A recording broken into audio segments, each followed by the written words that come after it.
Hello everyone, I'm your hostess with the mostest, 8-Second Gaming. In today's video, we are going to be talking about the Season 20 Early Season Legend tier list. These are going to be legends that right off the bat are ones you're going to be wanting to keep an eye out for, and over time as the season develops, we will be updating this tier list, so keep an eye out for those. But also, if you guys are really looking to take your Apex skill to the next level, then you need to check out the GameLeap website right now. Over there, we have top-level coaches creating the best, most highly informative guides to make you the best player you could possibly be. No matter what you struggle with, we have solutions because we have hundreds of guides ranging from legend guides, gun guides, VOD reviews, and even much more than that. So click the link in the description, pick yourself up a membership, and start to improve today. But okay, with that out of the way, let's hop back into things. And to start things off, we have to talk about the D tier because there's still two legends here that have been here for a while. And that is Mirage and Lifeline. Now these legends are actually a bit more viable than they have been in past seasons, and I do wish that Respawn would actually do some more to their perks to make them a little bit more viable and less of a troll pick. Lifeline's perks are not as good as they could have been. They could have played around a little bit to make her a little bit better of a support legend, and Mirage is still caught in that kind of limbo area where he's not a support, he's not a secondary fragger, he's not an entry fragger, he just doesn't have a role.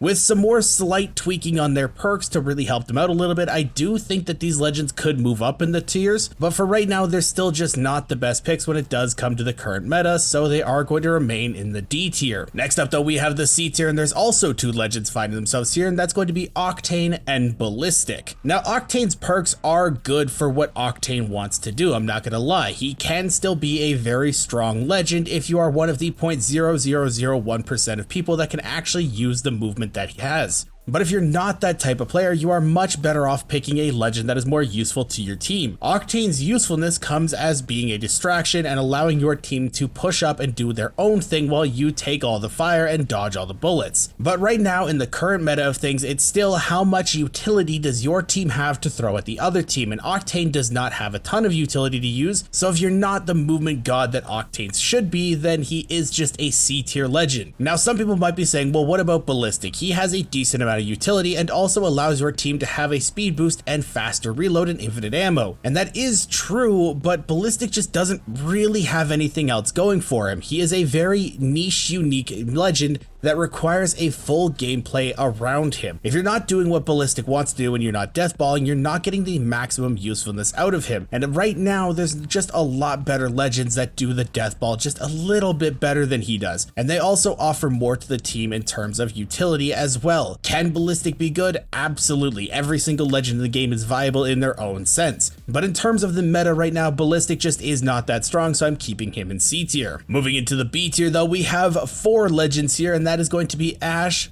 Caustic, Fuse, and Seer. Now, I myself did fall into the bait that Ash's tether perk was, and I definitely thought it was going to be lasting 24 seconds and they were going to be tethered for a lot longer. But the fact is, the tether lasts on the ground for a lot longer, but the tether actually doesn't hold them in place for that long. Once it hits them, it's going to hold them in place for a few seconds like it did normally, and then it's going to break and they're going to be on their way. So Ash's perks are kind of cool in the sense that you can do a little bit more with her, but they're not broken to the point of moving her up any higher in the tiers. Ash is one of the legends that I definitely think that Respawn needs to take a look at their perks and do a little bit more tweaking to them because right now they're just not anything special. Now next up we have Caustic, and I do want to put a little asterisk next to Caustic being in B tier because he can be incredibly strong and some of the buffs that he got are also incredibly good. But Caustic again requires so much playstyle around him. You need to be looking to go to zone, you need to be looking to set up buildings, you need to be looking to play around his style. And right now with all the fights being super deathbally while you're rotating, you're more than likely going to get caught out. Caustic does not do well in those situations. He wants to be in the building, he wants to be stalling people out, and he wants to be doing what he wants to do. If you can get him into that building, then yeah, he's absolutely incredibly amazing. But getting him to that building is going to be the tough part, and right now I don't think he's any higher than B tier because he can get caught out so easily, so that's why I'm putting him here. Now next up we have Fuse, and I'm not gonna lie, Fuse was very hard for me to put on this tier list because the knuckle cluster speed boost and also him not taking any speed reductions from his mother load load is very good. He is a lot more viable this season than he has been in past seasons, and people that have watched my tier list for a while will know that I haven't been the nicest to Fuse in these tier lists, but right now I do think he's a lot more viable. Though I do not think he's anything higher than B tier because of the utility that he offers. Fuse wants to make it so that people have a hard time playing in one spot. If they're trying to lock down an area, he's going to make it so that they have to move. But right now, again, the fights are just super deathbally. People want to get that initial crack off on you, and then they're going to push everything they can. Fuse doesn't really stop those pushes. His motherload can slightly delay them, but most of the legends in the meta right now either have some way to get out themselves or their team is going to have a way to get them out also. Fuse's motherload still just isn't the best thing out there, so Fuse in the current meta just isn't amazing. Now again, he is a lot more viable than he has been in the past, but I don't think he's anything higher than B. And the last legend in the B tier is going to be Seer. Now Seer has been on a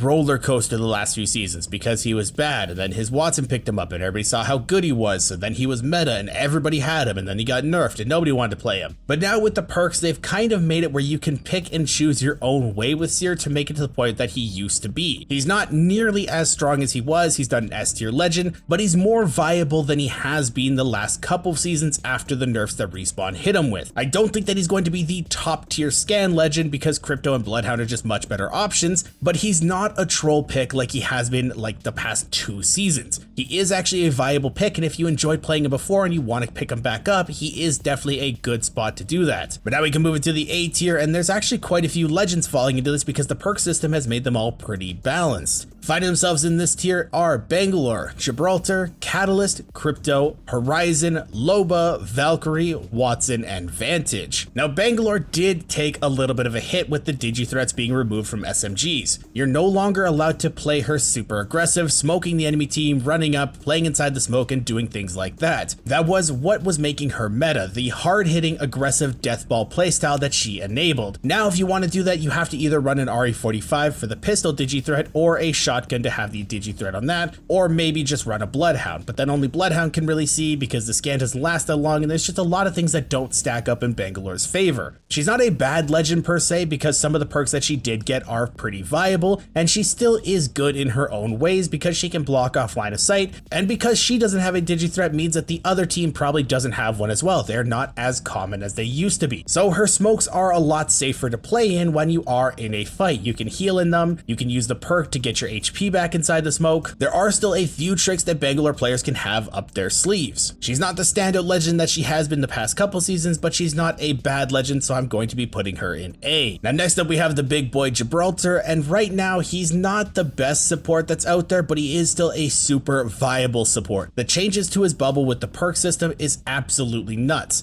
The faster cooldown with the reduction of size isn't actually that bad. The size of the dome is still pretty large. You and your entire team can play in that, and also the faster revive that he does get inside the dome is always a nice little cherry on top. On top of that, he also does have the gun shield when you are off drop because of the armor changes. Having that extra 50 HP in the early game can be the difference between losing and winning a fight. Everyone starts on the same playing field with the white armor, but you have an extra little piece of armor in front of you if you're aiming down sight, so that can really help you. I don't think Gibraltar is the powerhouse that he used to be, but he is still a very viable pick, so maybe try him out if you're looking for a new support. And speaking about supports, we can move into our next legend, which is going to be Catalyst. Now Catalyst is another one of these legends that has been on an up and down course because she got nerfed, and then people realized that she wasn't actually that bad after the nerfs, and then Respawn nerfed her again, and it's just been this kind of love-hate relationship with Catalyst. But again, Catalyst received some good perks that basically undo those nerfs, like Seer. So you can pick and choose your own route to make Catalyst basically be as strong as she used to be. And one of Catalyst's biggest strengths was actually in fights because you can use her utility to funnel teams to do what you want them to do. You want them to push a certain door? Cool, barricade off the other doors and make them come in one specific spot. You don't want them to push a certain staircase or something like that? Cool, your spikes are on those. They can't push that spot anymore. Or maybe you need to make a rotate or cut off some line of sight so that other teams don't push you. Her ultimate does that as well. She's still a very good, well-rounded fighting character, and I do think that she definitely deserves A tier still, so she is going to stay in the A tier. Next up we have Crypto, and Crypto's perks made him absolutely nutty. The EMP is now stronger than it ever has been before, and it has such a massive radius. Even if teams are playing split, you can hit so many people. And if you get him to an endgame situation where the ring is tiny, you can hit basically every team inside the ring, causing mass panic, mass chaos, and allowing you and your team some easy cleanup kills. In my opinion, the only thing holding Crypto back from being either S tier or secretly broken is the fact that he still does rely on his drone for everything. If he's not on his drone, then he's not really getting any utility.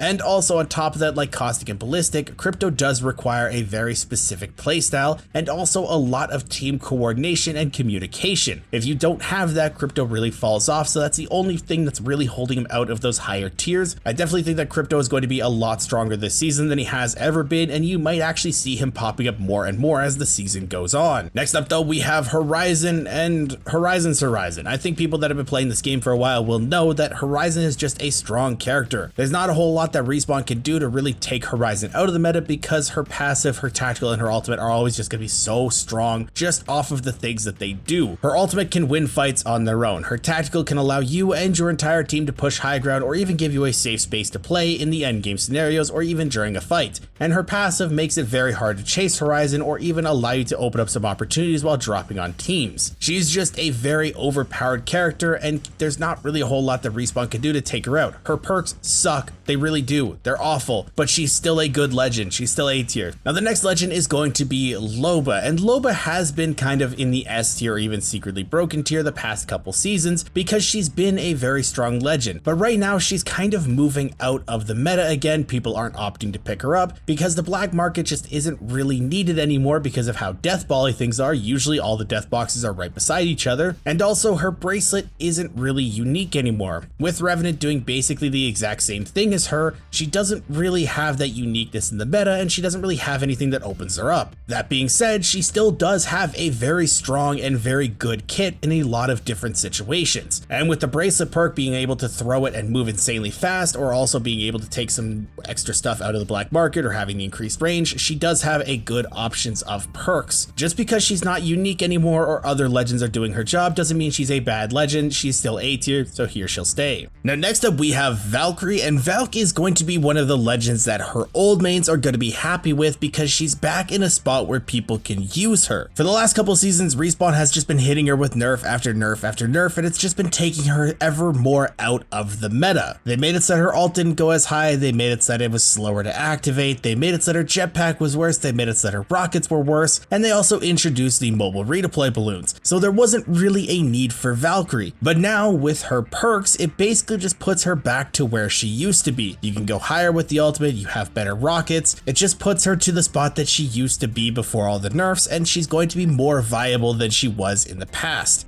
I've said that quite a few times, and you're probably going to hear it a few more times going forward because it's just a trend with the perks. So I'm sorry if I sound like a broken record, but hey, it's just something that I have to say. Now, is Valkyrie going to go back to the spot where she used to be, where she was just a must-have on every single team? No, absolutely not. But she's not going to be a troll pick that was borderline useless like she was the past 2 seasons-ish, because she will once again have her spot in those rotational teams that really want to get to zone incredibly fast. And I'd be willing, and with how strong some of these perk systems are, I'd actually think that Valkyrie could slot back into the entry fragger role and have 2 supports on her team like the Valky Gibby Caustic meta. But Valk with the new perks definitely has slotted herself back into the A tier, so that's why I'm putting her up here. Now next up we have my girl Wattson. I absolutely love Wattson. She's one of my favorite legends. I used to main her when I played competitive back in the day, and right now it kind of feels like we're getting back to the point where Wattson is just hard meta. You're able to put down 2 pylons at a time now, which is incredibly strong. Back in the day we used to be able to put 3 down, and it made pushing buildings incredibly hard because you couldn't nade anything out. You couldn't get that initial grenade damage off on people. If they're sitting in a corner, you can't nade them out, you can't thermite them out, you can't flush them out of their hiding holes. Pushing a Wattson team that has more than 1 generator is very hard, and right now I definitely think that fighting in the mid game is going to be a very bad option with how deathbally and third party things are. So having a Wattson to kind of make things really hard for other teams to push might be a very good option for some teams. Typically Caustic and Wattson are kind of right beside each other other in terms of usefulness, but right now I do think that Wattson has the slight edge with how the pylons are going to be working now. And also being able to res your teammates with more HP is again very strong, so I do think that Wattson is slightly beating out Caustic, and that's why she's in the A tier. And the last legend in the A tier is going to be Vantage. Now Vantage in my last couple tiers has been very low because she hasn't really had that spot. But now with the perk system, she actually is going to be incredibly viable. She has the ability to scan ring consoles, which is going to be very good for her because she wants to get to an endgame position, use her sniper rifle to poke for free, get those perks, and just be in a very solid position. She also could use ultimate accelerants to get extra bullets. If your team wants to push and be a little bit more aggressive, you're always going to have that sniper rifle up and ready to use. Now her level 4 perks aren't the best. The increased handling or even the duration being reset on ultimate hits aren't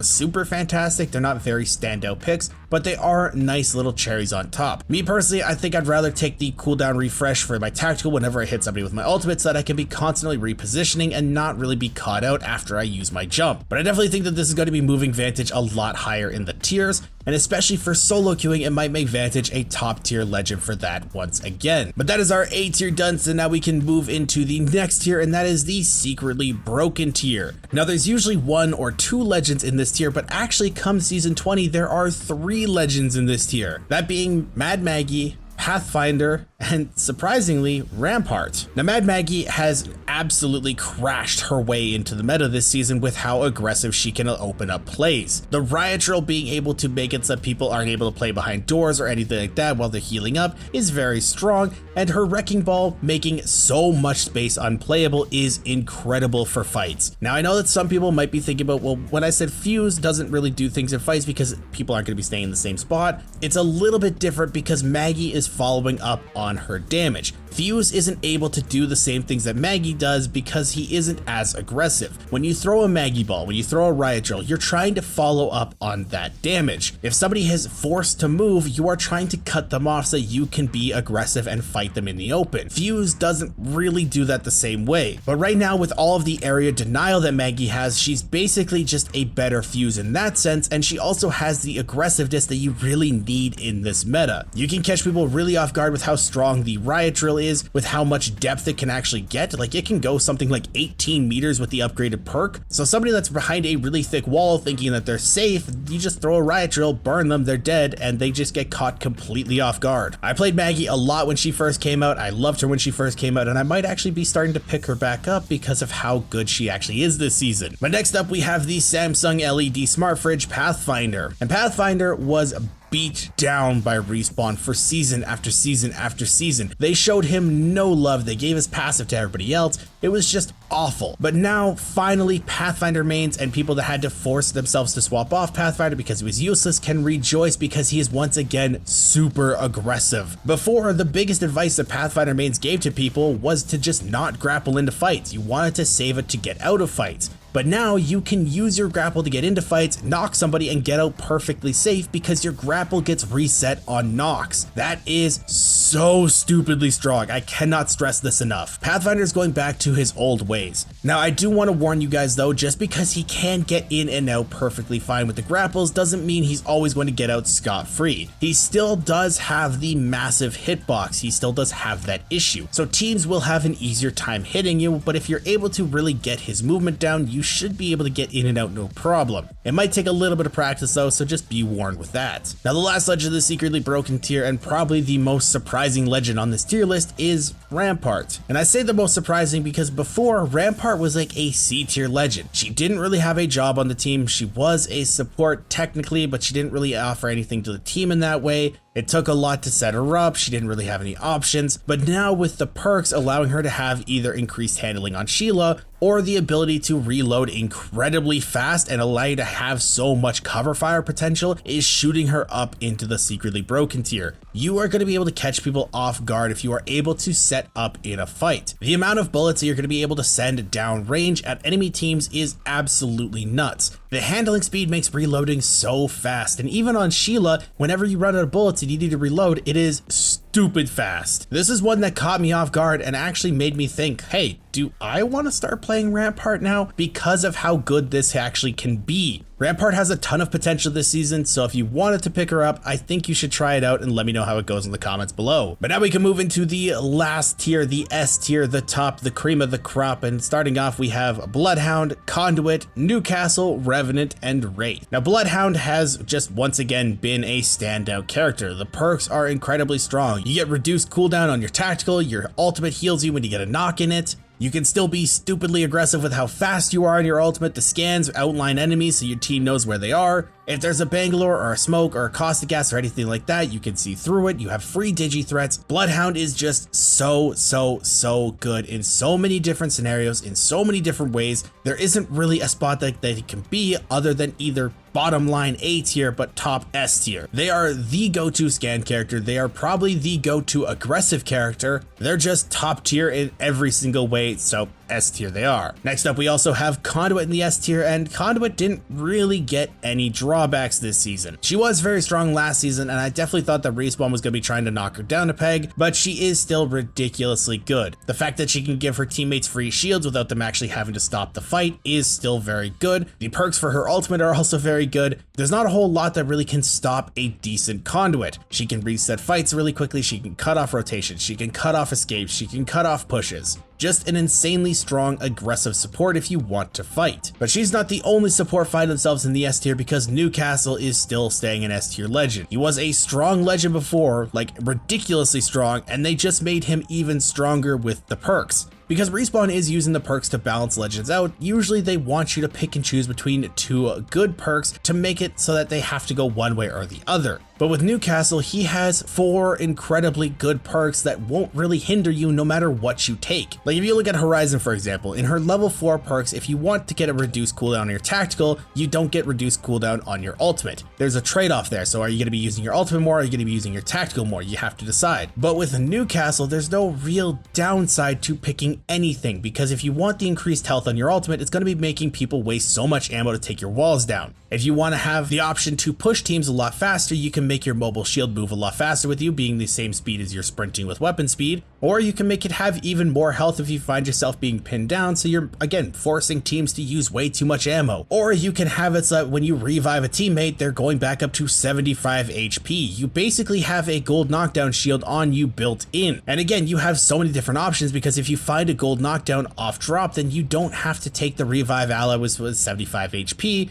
because you have it already on the gold knockdown and they don't really stack, so don't worry about that. I've always been a Newcastle fan. I'm probably still going to continue to be a Newcastle fan, so in the S tier, he's going to stay. Now next up we have Revenant, again just a very solid legend that has always been very high since his rework because of just the things that he opens up. He can be highly aggressive, he can take off angles, he can be a solo queue star, he can be a team star by opening up so many different options. He just does everything that you need on the secondary fragger. The off angles he can get are really strong, the amount of pressure he can apply to teams is really strong, and again like Pathfinder, getting the reset on his tactical on Nox is just so dumb, it's so good. Whenever I solo queued, Revenant was always my go-to because of how good his tactical was, and now it's even better and he's just so much stronger, and I'm very excited to see how good he can actually get for a lot of different people this season. I would just be saying the same thing over and over, so we're going to be moving into our next legend, which is going to be Wraith, the Queen of the Portals, the OG S tier legend, and she's still up here. For the longest time, the biggest issue with Wraith was how fast her tactical was to activate. It was not fast at all, it was slow. A lot of people complained about it because they were getting caught out, they would try to activate the tactical, it wouldn't work, they'd die, and they'd get really upset. But guess what Respawn did? Made it a perk that her tactical activates faster. Now it's not as fast as it originally was, but it is still faster than it was last season and the seasons before that, so you're going to be able to get yourself out of a lot more situations. Also, the Sixth Sense perk is incredibly strong as well, because a lot of people, especially solo queuers, tunnel vision on one area. But if a squad gets too close from you, Wraith is going to warn you, allowing you to get yourself into position to counter whoever is pushing you. My squad and I definitely used that to our advantage multiple times, and you guys will be able to do this as well. It's definitely one of the perks that was kind of flying under the radar for some people, so keep an eye out for that. But if you guys want to see some of that aforementioned gameplay, come check out my Twitch sometime over on Twitch TV/8secondgaming. I'm going to be streaming a lot of my Season 20 rank grind, so come see me over there. And if you guys want to stay up to date with the latest and greatest Apex Legends tips, tricks, and news, don't forget to smash the like and subscribe button. Thank you all for watching. Once again, I'm 8 Second Gaming. I'll see you guys in the next one.